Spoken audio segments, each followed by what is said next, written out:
નમસ્તે, મારું નામ મૂર્તિ મહેતા, મારા બેન છે ભારતીબેન શુક્લા. હું યુએસએથી આવું છું અને એ પણ યુએસએથી આવ્યા છે, પણ એ 2023માં અહીંયા જુનાગઢ વેલનેસ સેન્ટરમાં આવ્યા હતા ડિટોક્સ કરાવવા માટે.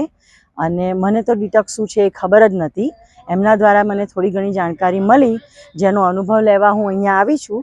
અને 5ના બદલે 6 દિવસ રહી ગઈ અને મને ખૂબ મજા આવી. અહીંનું સાત્વિક ભોજન અને માલિશ ને બોડી ડિટોક્સના જે બી પ્રયોગો અહીંયા થાય છે, ડૉક્ટર રાહુલ ભટ્ટ પણ ખૂબ કોઓપરેટિવ છે અને એ તમારી રોગના નિદાન કરીને તમને તમારા ઉકાળા અને ભોજનનો ચાર્ટ બનાવી આપે છે, અને જેનાથી ખૂબ જ મન અને પેટ બંને હળવું રહે છે. અને મને અહીંયા ખૂબ મજા આવી. હું ફરી પણ આવવાનો પ્રયત્ન કરીશ. અને હું તમને લોકોને બી જે આ વિડીયો જોઈ રહ્યા છે એને વિનંતી કરું કે એકવાર તમે જુનાગઢ વેલનેસ સેન્ટરમાં આવો અને અનુભવ લઈ જુઓ. ધન્યવાદ.